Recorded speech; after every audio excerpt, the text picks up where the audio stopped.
If English isn't your first language, you are not the problem. So there's a moment I want to talk about. You finish a question, you go and look at the answer they published, and it's perfect. Every sentence is balanced, every word is chosen. And you believe just for a second that you are not good enough for the exam. But don't, because that answer was written slowly by somebody with no clock running, and it was never the thing you were being asked to produce. 5 sentences carry the marks in this exam. I'll give you all 5, and every one of them is short. One of them is the one you're most likely missing. It's the most expensive, so stay for it. I want to tell you why I made this YouTube video. I speak Spanish, not beautifully, but well enough to work in it, and badly enough to remember what it does to you. You're mid-sentence, you know exactly what you mean, and the word just isn't there. So your thinking stops while you go and look for it.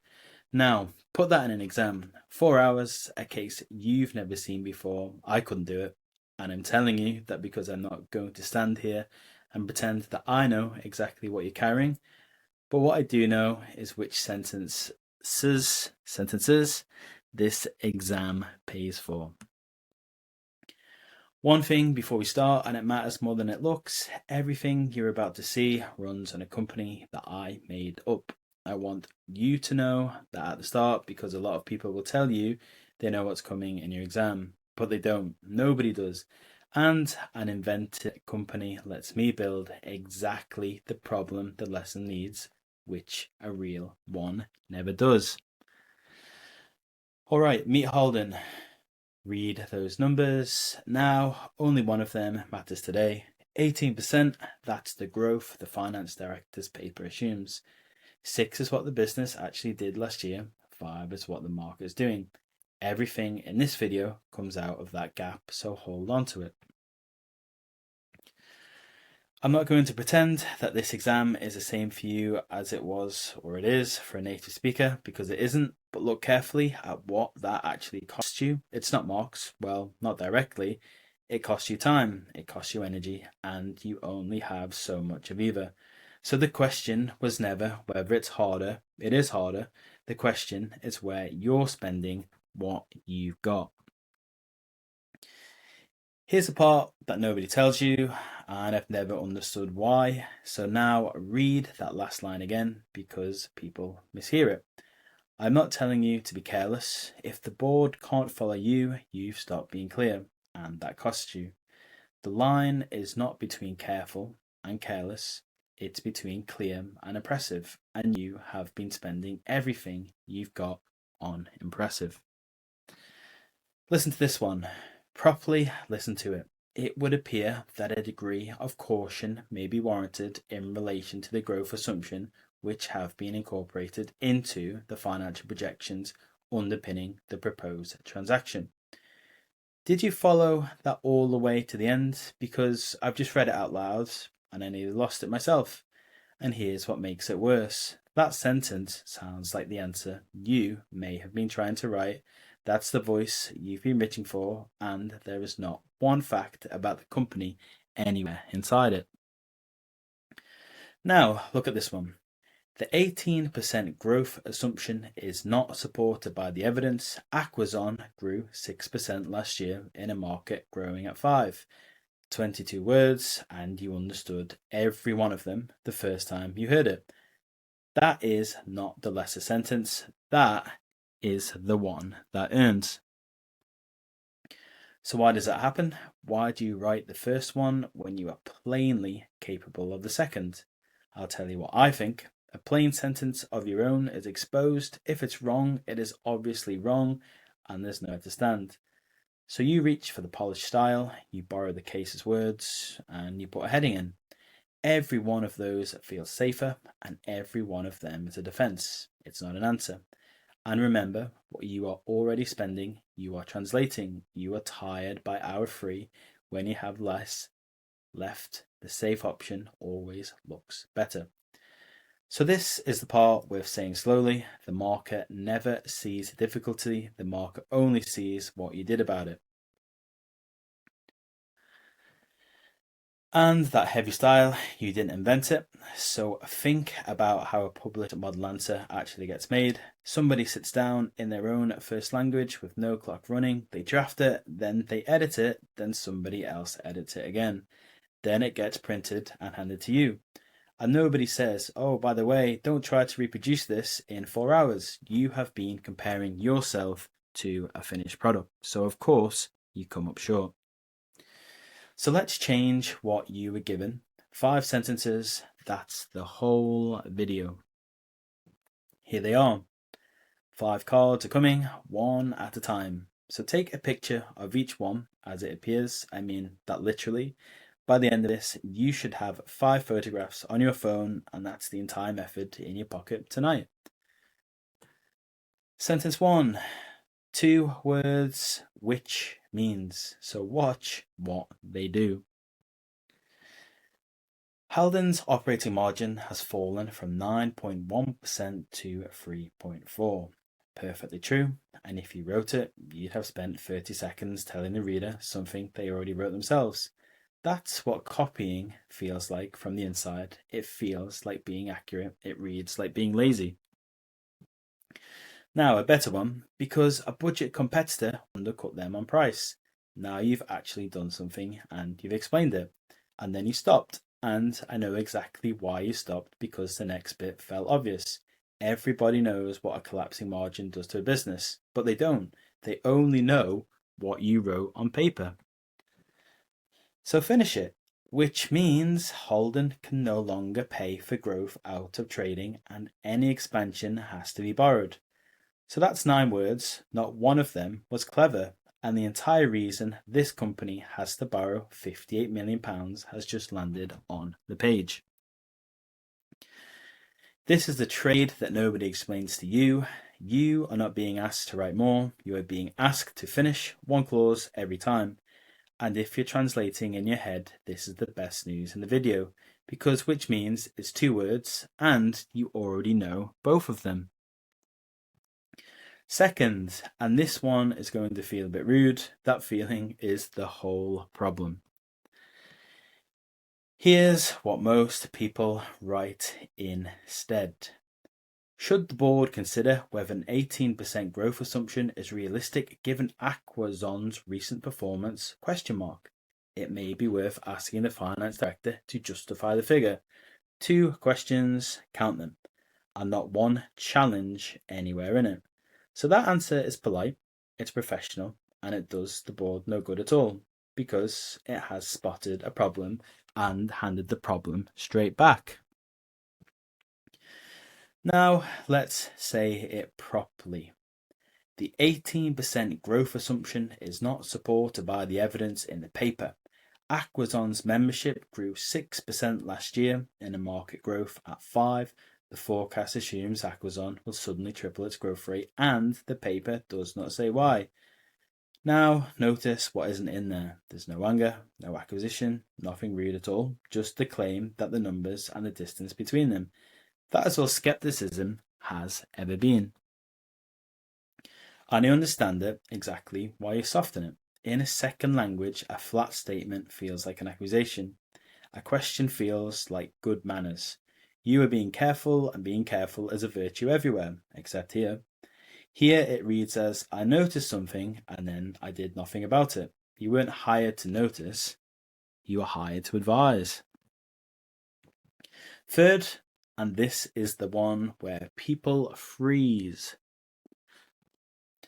The board may wish to consider whether the projection might be revisited at a lower growth rate before any decision is taken. So read it back to yourself. What has actually been recommended here? Well, nothing. You were asked to make the call, and you've politely handed the call back to the person who asked you for it. Now, strong, Haldon should not proceed on these numbers. The forecast should be rebuilt at market growth.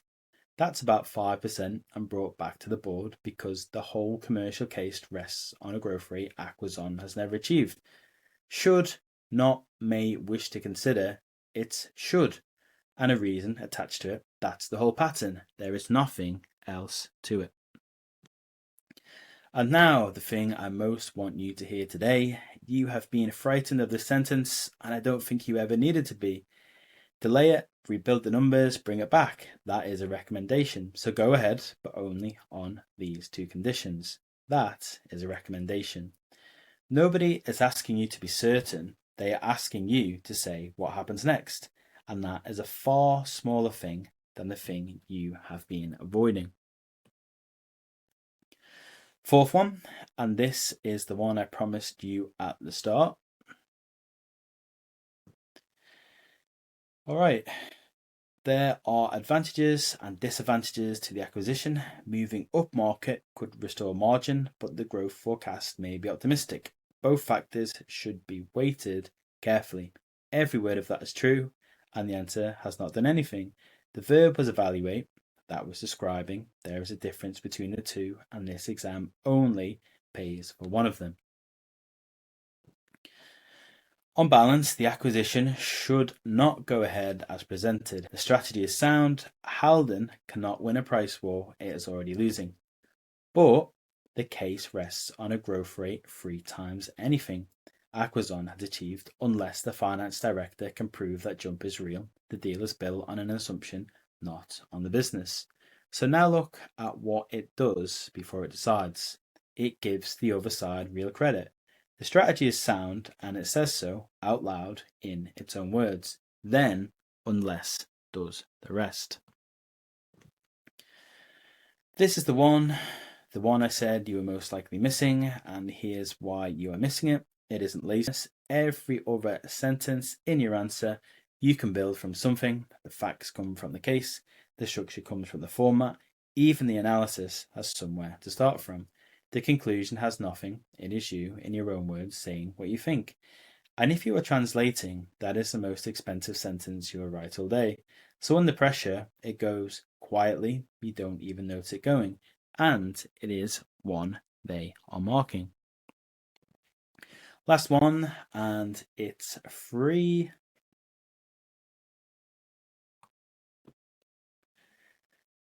Financial considerations, strategic considerations, and then conclusion. Now, what has the chair learned from those 3 headings? Well, nothing at all. She still has to read every word of your answer to find out what you actually think. Same 3 sections, the same number of words on the page, and she knows where you stand before she has read a single sentence. That is the entire job of a heading, and almost nobody does it. And here's why I saved this one for you. A heading is the only thing in a report you can write without writing properly. No verb, no full sentence, no risk.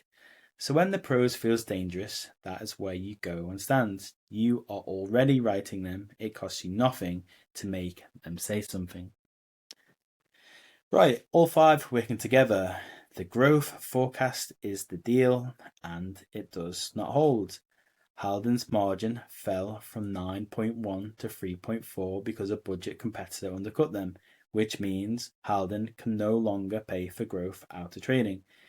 The 18% growth assumption is not supported by the evidence. Acquisition grew 6% last year in a market growing at 5%.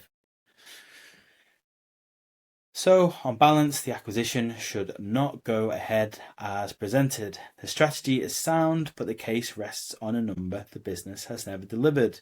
Unless the finance director can prove that jump is real, this is an assumption, not a plan. Halden should rebuild the forecast at market growth and bring it back because every pound of 58 million rests on that one number. All right, 4 professional skills, 4 short paragraphs, and not a single word in there that a 15-year-old wouldn't understand. So go back to it tonight and try to find one sentence you couldn't have written yourself, and you won't find one. Now, there's a thought you might be having, and I want to stop it. You might think these are the beginner's version, that somebody better wouldn't need them. They are not a simpler answer. They are the bones of a good one. That polished model answer that made you feel small is doing these same 5 things, is just written in more difficult English. And the difficult English is earning nothing. So write them down somewhere, you'll see them, use them on the very next question you attempt. even when they feel clumsy, even when it feels like you're writing beneath yourself, you're not, and they stop feeling clumsy in about a week. Okay, before I go, there's more, and it costs nothing. Those are the whole lectures, not previews, not trailers, the real thing, straight out of the course. Go and watch them on my sample page and decide for yourself whether you like the way that I teach. That is the only reason that they're there. And now the honest part, I can hand you 5 sentences. I cannot tell you whether you are actually writing them, and that's the hard part about a writing habit. From the inside, it always looks fine. You'll walk out of a question certain you concluded, and the conclusion won't be on the page. It was in your head. You never wrote it down. I can't see from here, nobody can, except somebody reading what you actually wrote. So if you want that, there are 2 ways I can help you. The library is the whole method on your own, at your own pace, no marking, and I say that plainly because it's what makes the other one make more sense. The cohort is the other one. You write an answer, you send it to me, and I read it and tell you which of the 5 you dropped and where. Then you write another one, and we keep going until you stop dropping them. That isn't a video, that's somebody, being me, reading your actual writing and telling you the truth about it. Links are in the description. Use them if they'd help you, and if they wouldn't, the 5 sentences are yours anyway. So take them and go and use them. And if this video was any use to you, subscribe. Every video here does the same thing: a weak answer, a strong answer, and exactly where the mark moves.